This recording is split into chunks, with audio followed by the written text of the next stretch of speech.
madness. This is Sparta!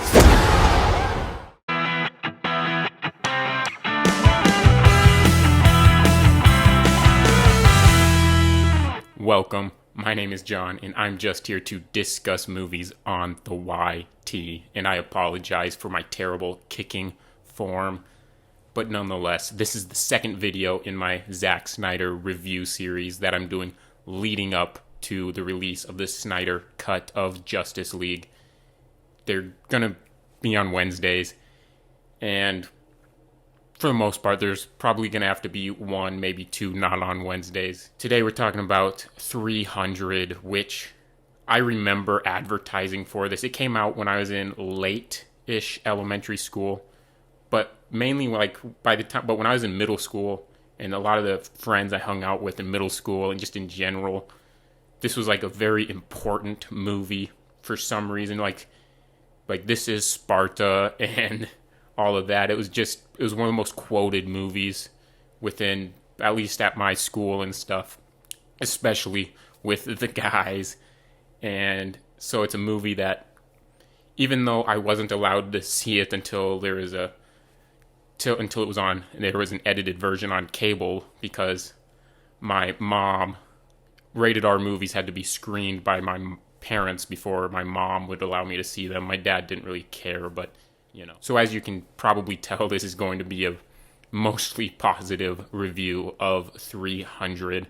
And so let's get started.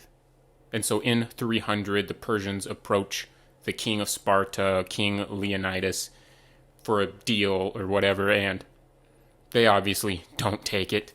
They feel insulted by it, so he kicks the messenger into the well in that famous "This is Sparta" scene. And he basically gets 300 Spartan warriors to go up against thousands of Persian warriors in this movie. And for the most part, it's a fairly simple plot. And so starting with the action, this is probably the best part about this movie, is just the way Zack Snyder visualizes the action in this movie. Like, there's a lot of slow-mo shots, but just the framing of all of the scenes and stuff, it's just magnificent. I remember when there's trailers before it even came out, I remember being mesmerized just by the trailers as a kid, and I just love the visual style here. And one thing that I kind of started to appreciate more later on was in those slow-mo scenes, if you pay attention to some of the stuff, not necessarily that's focused right in the middle of the screen, but just stuff that's slightly off onto the side or even in the background, there's so much detail put into them, whether it's like limbs being cut off in the background that you might not even really notice unless you actually look into it. And I just love kind of the attention to detail put into these action sequences, along with just the look and style of the action scenes. And I just think it's handled very well. There's just some awesome battle scenes. There's some awesome fight scenes in this movie. And I mean, that kind of goes to what makes this movie great. It's just one of the best testosterone fueled, just action, pure, like, male action movies.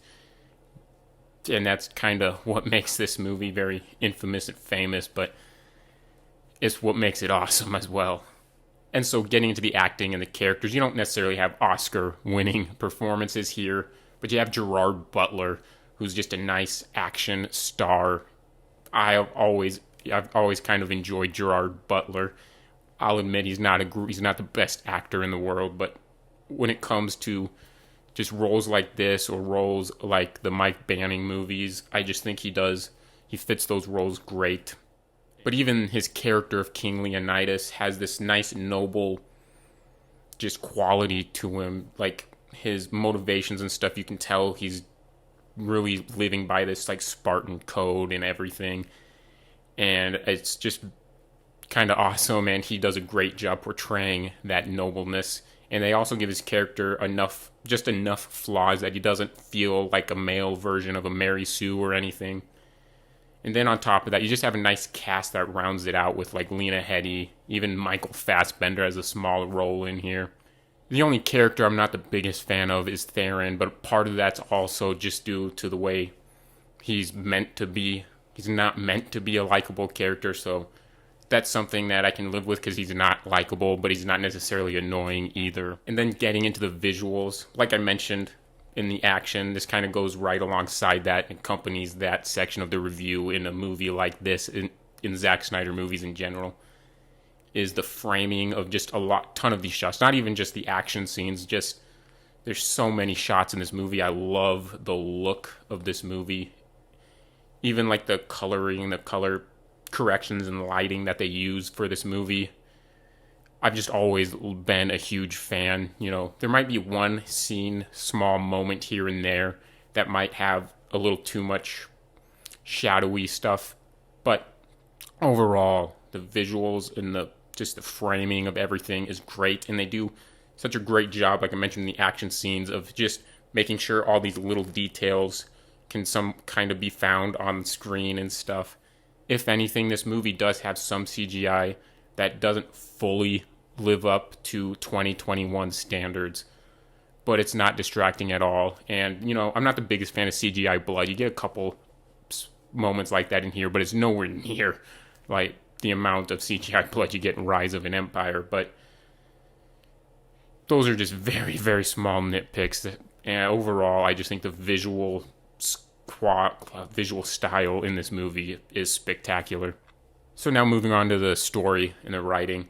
Now, like I said, it's a very simple story. They just they feel insulted and they don't want to submit to the Persian tyrant or the Persian king, and so this small group of soldiers go off to fight a much, much, much larger group, much larger army.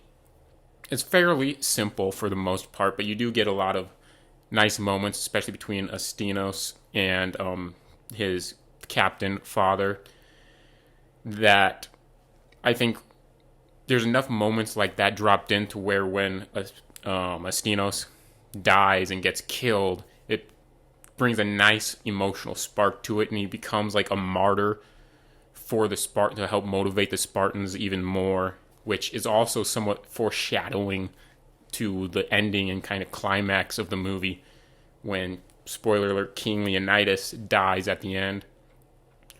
And he kind of becomes the martyr for the rest of Sparta and even like the Greek and Roman armies. And so this movie does have some great character moments and just some surprising, like, good foreshadowing happening. But if I did have to give one nitpick, not necessarily, I don't know if it's a nitpick or just a complaint in general, one thing I've never been a big fan of, and it mostly only affects the beginning of the movie, and that is the oracles. They're not a huge major part of the movie, but they've never sat well with me, especially when they have like the oracle girl and that whole sequence. Even though I praised the visual section, that sequence was visually felt a little pretentious and overly long. And then another thing about the story, some of the stuff with like the Queen, Lena Headey's character, and Theron, it wasn't bad or anything, but it was unnecessary. And then lastly, the sound. I think Tyler Bates made a magnificent score to this. It adds so much gravitas and just adds to the epicness of the battle scenes and everything. And even the soundtrack that's put on it as well, with some of the songs that get played. And so overall, you can obviously tell I'm a big fan of this movie. I think it has some awesome action scenes. Tells a good epic war story, even if it is a fairly simple one, and it's got some amazing visuals, a great score. There are some elements within, like the oracles, that stuff could be left out, and then the Queen and Theron stuff in Sparta. It doesn't necessarily, I can see why it would kind of need to be there a little bit to show why Leonidas ended up being like a martyr. But overall, I don't think it was necessarily needed. So I think 300 is just a testosterone-fueled, awesome, action-packed, wild ride that is extremely quotable as well. And it's Easily one of Zack Snyder's best, in my opinion, and easily deserves a 4.5. So thanks for watching this video. Go ahead and share your thoughts on 300 in the comments down below. And if you enjoyed this video, go ahead and smash that thumbs up icon, smash that subscribe button, and hit that notification bell as well to stay up to date on this Zack Snyder review series. Because next week, I'm talking about one of my all-time favorite movies and favorite superhero movies. So stay tuned for that.